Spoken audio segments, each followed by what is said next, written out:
or explain the worry or concern to me, like how can I exercise my overweight equine metabolic syndrome horse without over asking him?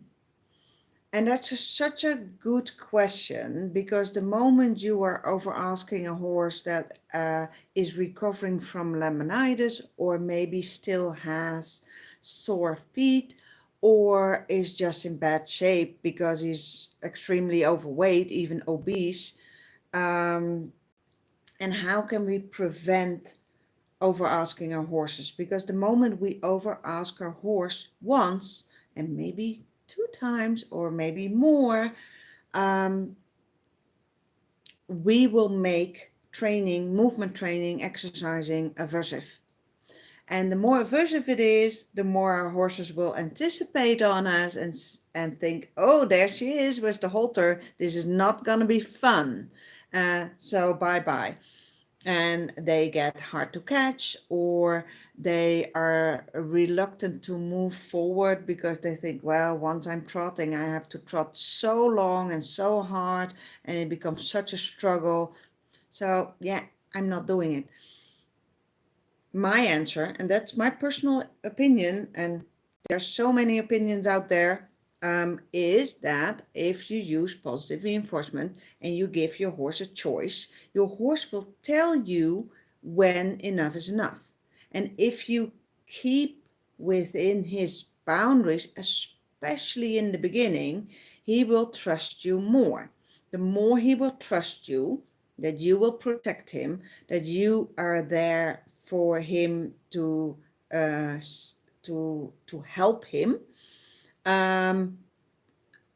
the more he wants to do for you.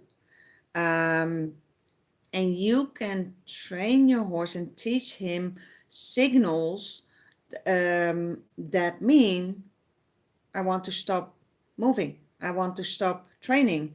And even though if you have traditional horse or traditional trained horse, you might fear that he will say no all the time, but that's not the case. If you do this in a way that your horse understands what it is that you ask for him, what he gets in return, so no coercive method, but that he will get something in return for something he does for you, you make training a win-win, and you will create over time, it takes a little time, that two-way communication.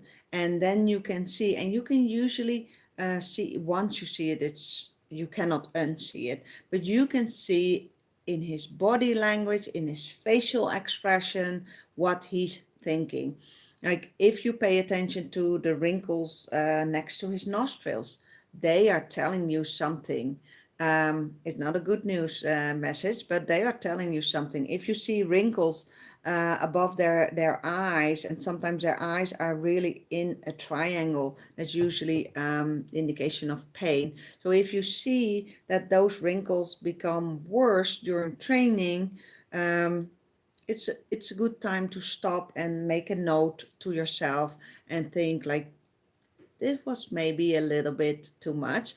But the more you do it, the more you pay attention to these signals, the better and more subtle your communication becomes. And also the more you listen to your horse, and your horse will experience that you are listening to his language, like, oh, I'm getting a little bit tired. This becomes really hard, especially for obese horses. It can become really hard, the movement. So if you stop, but then you exercise him in a consistent way, then his stamina will increase and those boundaries will move. So then you can ask more and stay within his limits and his boundaries before movement or exercising becomes aversive.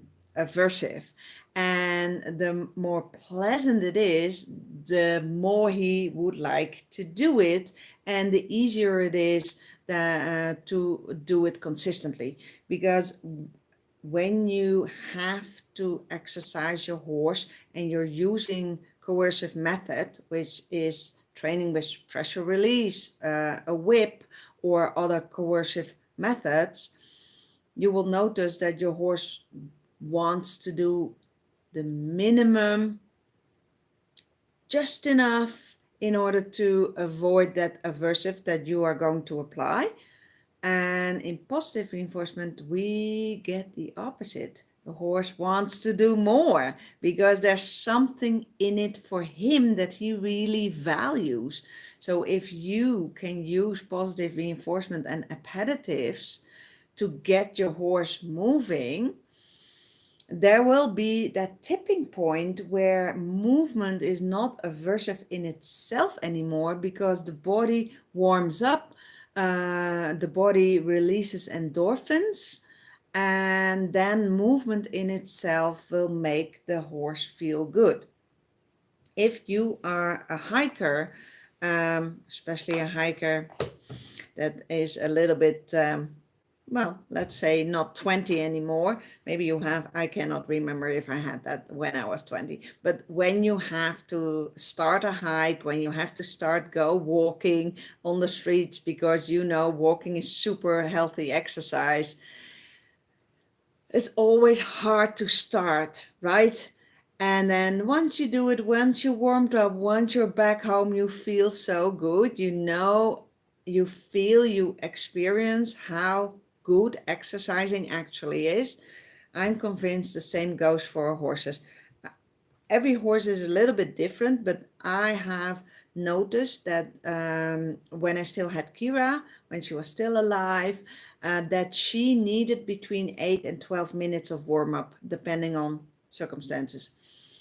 And once I did that warm up, she would offer trot. If I would be asking trot after 4, 5, 6, 7 minutes, she wouldn't be ready and it would be a real struggle.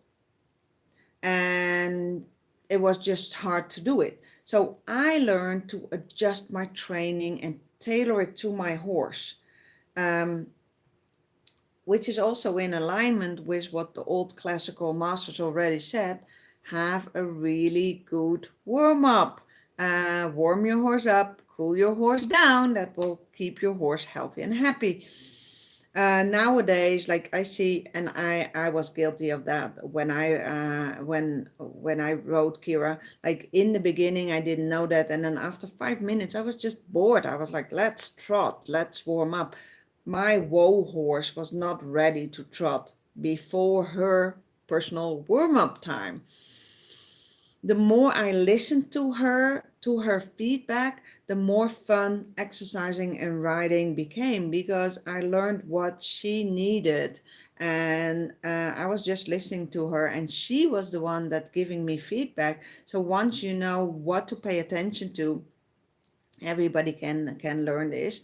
What the signals are of your particular horse, how he's telling you, I want to do more or I want to stop, and staying within his limits, but then offer movement consistently so that stamina will be built, and you might just throw out the traditional approach of exercising your horse of like just 5 minutes of walk and then 10 minutes of trot right away the first week. That is for most horses, especially obese horses or horses that are recovering from laminitis. That's way too much too soon. You can get there, absolutely, but not within the first 2 weeks probably. So the more you listen to your horse, the safer you are, is staying within his limits, not over asking your horse, not doing too much. And if you have done too much, the horse will tell you the next day. And if you then listen to him, he will notice because he will feel it in his body that you are listening to him, that you respect his boundaries, and you are building so much trust if you do it that way. It can seem, if you compare it to traditional ways, it can seem a little slower. but in fact it is not. Because if you use aversive, you will struggle and you will keep struggling with your obese horse for that movement.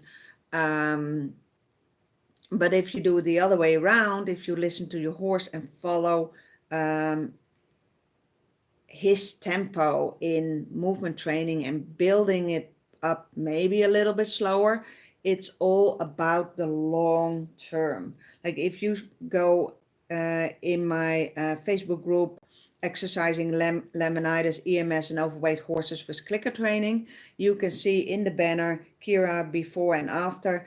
After 3 months, she was already slimmed down, because I also worked not only on exercise but also on management and diet and nutrition. Super, super, super important.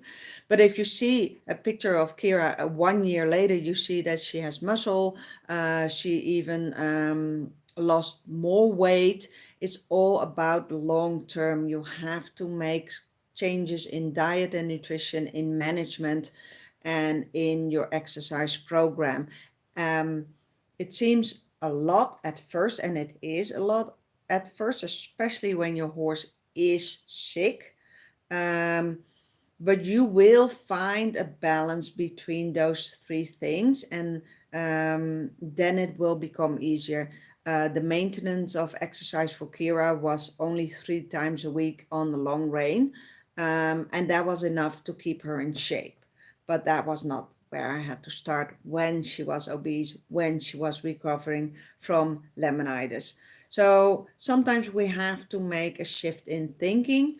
But if it's really important to you that you want to stay within your horse's limits, that your horse is telling you when he's in pain, we have to start to listen more and give him an opportunity and a language that he can really tell us, no, not today, I'm in pain, or whatever his reason is. And he has always a valid reason, because they are hardwired to please, and to they come from a social structure in nature. So yeah, they're hardwired to please. So that's why it's easy to over ask them. Um, but yeah, it can take a little while before you have that balance of getting your horse, your overweight horse, or your EMS horse in shape. But I'm here to give you hope. And once you have that balance, it's really easy to maintain. But in the beginning, you have to make bigger shifts and changes, and it can feel overwhelming. Um, and therefore it's really good to have like a support group um, that is helping you and that is supporting you and your horse through this difficult period of time. But I'm here to tell you it's all possible. And if you want to know more about exercising laminitis or overweight horses with clicker training, contact me, send me a DM or an email. My program in the HippoLogic Academy will be all about movement and helping EMS horses um, get in shape with exercising without force. So if you're interested in that, please send me a DM, or if you are on YouTube at the moment, send me an email or comment below the video. Let me know. I will get back to you and I will explain what the program is all about. And then you can decide if it's for you or not. So now you know why I always end my videos with happy horse training.